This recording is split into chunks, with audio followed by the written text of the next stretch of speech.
नमस्कार दोस्तों, आप सभी का स्वागत है हमारे इस एक नए वीडियो में।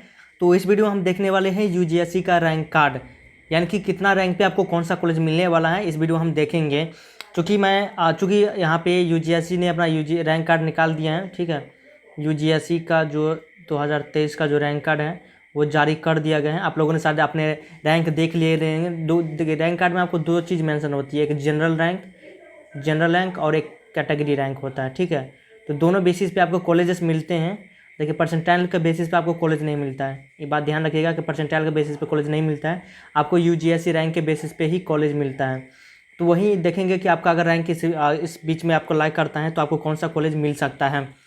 तो सबसे पहले हम देखेंगे कि अगर आपको बख्तियारपुर इंजीनियरिंग कॉलेज लेना है तो आपको कितना रैंक होना चाहिए, कैटेगरी रैंक या फिर जनरल रैंक कितना आपका होना चाहिए, ये चीज़ें देखेंगे। देखिए, यहाँ मेरे पास बीसी बख्तियारपुर का ये लिस्ट है, प्रीवियस ईयर का लिस्ट है। ठीक है, तो अगर आपको सिविल ब्रांच लेना है तो वह मैं आपको दिखा देता हूँ कि देखिए, आप डीक्यू कैटेगरी से आते हैं, डिसेबल्ड कोटा से, तो 5000 रैंक तक रहेगा तभी आपको मिल जाएगा। लेकिन सीट रिजर्व रहती है। देखिए, कैटेगरी बैच सीट कुछ ही सीट रिजर्व रहती है, सबसे ज़्यादा रिजर्व रहती है एआईआर के लिए। ठीक है, और कैटेगरी के लिए बहुत कम सीटें रिजर्व रहती है। मैंने वैसे भी बताया हुआ है, आपने वीडियो नहीं देखा है तो जाके आप प्रीवियस वीडियो में देख सकते हैं। वीडियो के डिस्क्रिप्शन में लिंक डाल दूंगा कि कैटेगरी के किस कॉलेज में कितना कैटेगरी के लिए सीटें आरक्षित रहती हैं, यानी कि कैटेगरी के बेसिस पे कितना सीट रहता है। अब बाकी यूआर के बेसिस पे आपको कितना सीट रहता है। सबसे ज़्यादा यूआर के बेसिस पे रहता है, लगभग 21 सीटें यूआर के बेसिस पे रहता है। तो देखिए, डी क्यू कैटेगरी वाला का अगर 5083 रैंक के अंतर्गत है, ठीक है, इसमें चूँकि एक ही सीट बचा है, एक ही सीट रहता है, तो अगर आपका 5083 रैंक है तो सिविल इंजीनियरिंग ब्रांच मिल जाएगा बीसी बख्तियारपुर में। इसके अंदर भी है तो आपको मिल जाएगा। ठीक है, इसके अंदर, इससे ज़्यादा नहीं होना चाहिए। उसके बाद एसएम की कैटेगरी से हैं तो आप 692 रैंक रहेगा तो आपको मिल जाएगा। अगर यूआर कैटेगरी, देखिए यूआर कैटेगरी के लिए मेन है, यूआर कैटेगरी के बेसिस पे सबसे ज़्यादा सीट मिलती है। तो देखिए, अगर 429 से लेकर 846 के बीच आपका रैंक है तब आपको सिविल इंजीनियरिंग ब्रांच मिल जाएगा। ठीक है, इससे ज़्यादा नहीं हो चाहिए। 846 से कम रैंक रहेगा तो ठीक है, लेकिन उससे ज़्यादा रैंक नहीं होना चाहिए। उससे ज़्यादा रहेगा तो नहीं मिलेगा कॉलेज। ओके, उसके बाद अगर एसटी कैटेगरी से आते हैं तो ये देख ली 2387 रैंक होना चाहिए। एसटी कैटेगरी के लिए सिर्फ एक ही सीट रहती है। ठीक है, और इससे अंदर इससे कम रैंक है। ठीक है, 2387 तो मिल सकता है, बाकी इससे ज़्यादा रहेगा तो नहीं मिल पाएगा। एससी कैटेगरी 2014 से लेकर 2996 के लिए 96 तक रैंक है तो आपको मिल सकता है। अगर बीसी कैटेगरी की बात करें तो बीसी कैटेगरी की बात करें तो 849 से लेकर 961 तक आपका रैंक होना चाहिए। इसके अंदर ही होना चाहिए, इससे ज़्यादा नहीं होना चाहिए। ईबीसी कैटेगरी के लिए बात करें तो 905 से लेकर 1399 होना चाहिए। ठीक है, तो ये रहेगा तो आपको मिल जाएगा, सिविल इंजीनियरिंग ब्रांच आपको मिल जाएगा। ओके, अब बात करते हैं कंप्यूटर साइंस ब्रांच के बारे में। ठीक है, कंप्यूटर साइंस ब्रांच के बारे में बात करते हैं कि कंप्यूटर साइंस के लिए आपको कितना होना चाहिए।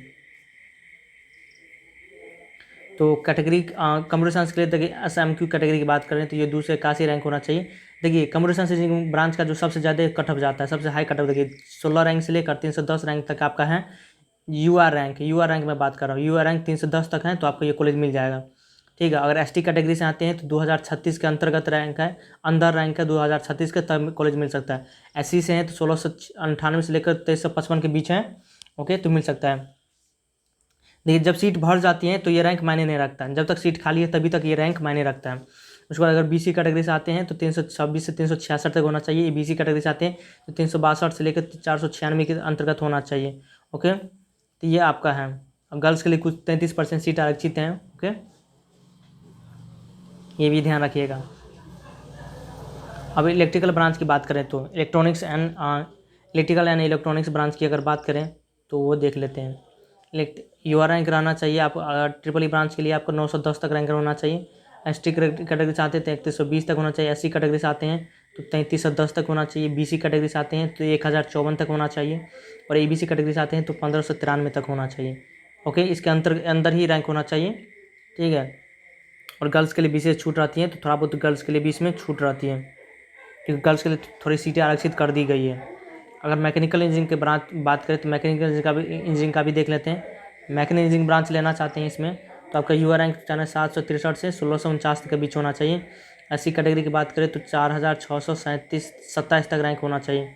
अगर बीसी कैटेगरी की बात करें तो 1925 तक होना चाहिए।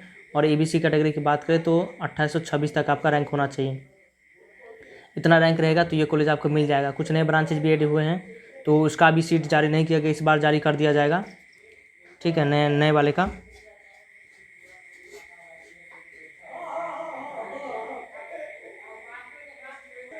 तो ये था पूरा, इतना आप देख लीजिए। अगर आपका इतना के अंतर्गत आता है तो ये कॉलेज आपको मिल सकता है। लेकिन रैंक कार्ड से भी ज़्यादा ज़रूरी होता है चॉइस फिलिंग, ठीक है।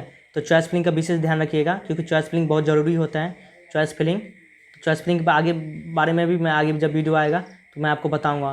तो ये जो रैंक कार्ड होता है हर साल सेम ही होता है, इसमें कोई बदलाव नहीं होता है, ठीक है। माइनर बदलाव होता है, बहुत कम ही बदलाव होता है, हर साल सेम ही रहता है रैंक कार्ड, ठीक है। तो चॉइस फिलिंग पे आप विशेष ध्यान दीजिएगा। और एक बात और मैं बता दूं कि जो बीसी बख्तियारपुर है ये टॉप कॉलेज इसमें आता है, चूँकि ये पटना सिटी, पटना में है, बख्तियारपुर में, ठीक है, बख्तियारपुर में ये है। तो ये भी एक महत्वपूर्ण बात है, क्योंकि ये पटना में है तो वहाँ पे मुख्यमंत्री सब विजिट करते रहते हैं टाइम टू टाइम, तो इसलिए भी कॉलेज ये अच्छा माना जाता है कॉलेज। उसकी पढ़ाई भी अच्छी है और प्लेसमेंट भी अच्छी खासी देखने को मिलती है। तो ये कॉलेज आप लेना चाहते हैं तो बेस्ट इंजीनियरिंग कॉलेज हैं, आप ले सकते हैं।